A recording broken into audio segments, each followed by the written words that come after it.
હા ભરત, કેમ છે? હા, અરે યાદ એટલા માટે કર્યો કે મારે જરા છે ને અત્યારે 20,000 રૂપિયાની જરૂર છે, તો કરી હાલ ને. શું? અરે પણ મારે જરૂર છે, મારે અત્યારે નોકરી નથી ને, એટલા માટે. ભરત, તું ના કેમ નહીં પાડી શકે? તારે જરૂર હતી ત્યારે મેં તને આપ્યા હતા ને, તો આજે મારે જરૂર હોય તો તારી આપવાની ફરજ નથી બનતી? પાછા ના આપું એટલે? ભરત, મેં તને જ્યારે પૈસા આપ્યા ત્યારે મેં તને પૂછ્યું તો હજી તે મને પાછા નથી આપ્યા. મારા જ પૈસા માંગી રહ્યો છું, તેમ છતાંય તું મને ક્યારે આપીશ એમ કહે છે? અરે નોકરી મારી પાછી લાગશે એટલે તરત તને મળી જશે ને. શું હવે પછી મને ફોન ના કરીશ? શરમ આવે છે ભરત તને આવું બોલતા? ભરત,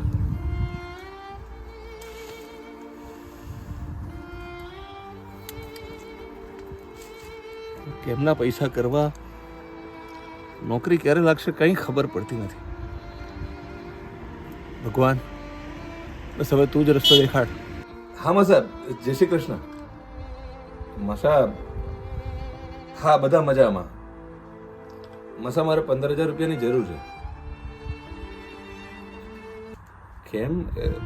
સાચું કહું ને મસા, તો ગયા મહિને મારી નોકરી જતી રહી છે. હું નોકરી શોધી રહ્યો છું પણ હજી મળી નથી, એટલે ઘર ચલાવવા અને મમ્મી પપ્પાને પણ રૂપિયા મોકલવાના છે ને, એના માટે જોઈએ છે. શું? ના મસા, ચિંતા ના કરો, જેવી નોકરી લાગશે ને એટલે તમને તરત હું રૂપિયા પાછા આપી દઈશ. હે? અત્યારે સગવડ થાય એમ નથી? મસા જુઓ ને, કંઈક થતું હોય તો. નથી થયું? મસા પણ ફોન કરી.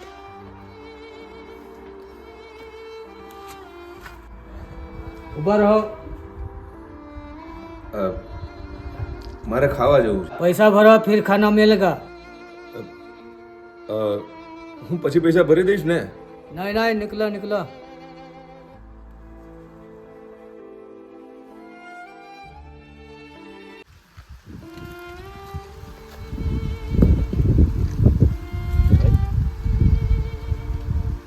શું થયું?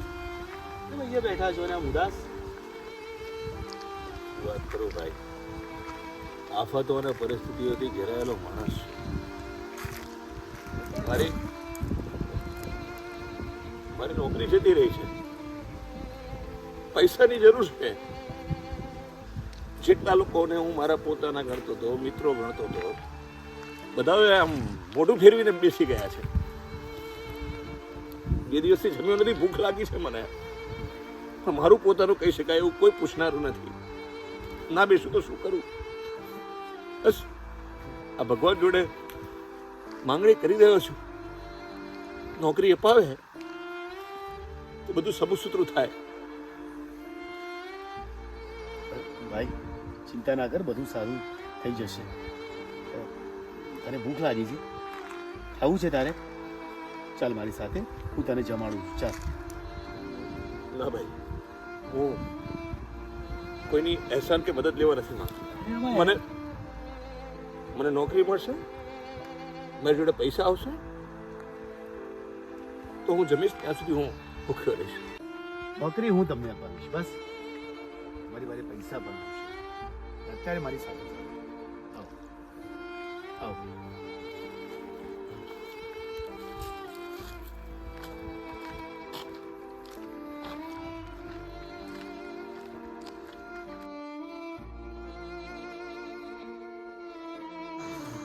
પપ્પા, આ અશોકભાઈ છે. બહાર રસ્તા ઉપર પથ્થર ઉપર બેઠા હતા, પથ્થર ઉપર ખૂબ ઉદાસ છે. મેં પૂછ્યું શું થયું? તો કે મિત્રો, પરિવારજનો બધાએ દુઃખ અને તકલીફ આપી છે, ખૂબ નિરાશ થઈ ગયા છે, અને એમને 2 દિવસથી ખાધું પણ નથી, ભૂખ્યા છે. એટલે મેં કીધું કેટલો આગ્રહ કર્યો કે ચાલ હું તમને જમાડી દઉં, તો કે ના, હું જમીશ નહીં. જ્યાં સુધી મને નોકરી નહીં મળે ત્યાં સુધી હું જમીશ નહીં. બસ આટલો નાનો પ્રશ્ન જ છે. તમે કેટલું ભણેલા છો? બીકોમ ભણેલો છું. તમને હું મારી કંપનીમાં સેલ્સ એક્ઝિક્યુટિવ તરીકે નિમણૂક કરાવું છું. તો તમારાથી મોટા ભગવાન નહીં કોઈ સાહેબ. અને અમે હું માર્કેટિંગનો માણસ છું. મને સેલ્સમેનશીપમાં જ રસ છે. મારી કંપની ઘણી ભગવાનની કૃપાથી મોટી છે. મારે તમારી જેવા માણસોની ખૂબ જરૂર છે. સેલેરી હું આપીશ એ તમારે સ્વીકારવું પડશે. મંજૂર છે? મંજૂર છે, કોઈ વાંધો નથી મને. પ્રશ્ન પતી ગયો નોકરીનો? જી પ્રતિજ્ઞા પૂરી થઈ ગઈ? જી. ચાલો હવે આપણે સાથે જમવા જઈએ. વાહ પપ્પા વાહ, તમે તો સરસ કામ કરી નાખ્યું. આવો ભાઈ આવો. હા ત્યાં જમવાનું ત્યાં છે.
વાહ અશોકભાઈ વાહ, 6 મહિના પહેલા તમે અમારા ઘરે આવ્યા હતા.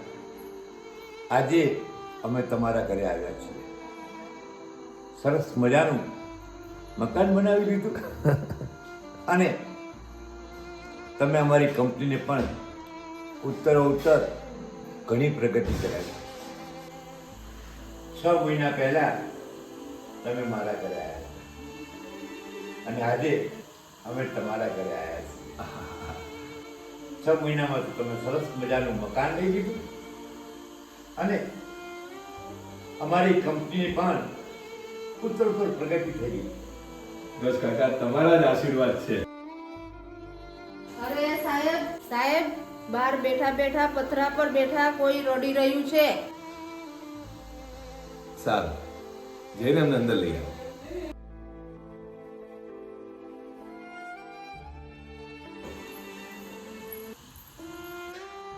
બસ કાકા, પથદર્શક બનીને તમે જે પથ બતાવો છો, બસ અમે એ જ પથ પર ચાલીએ છીએ.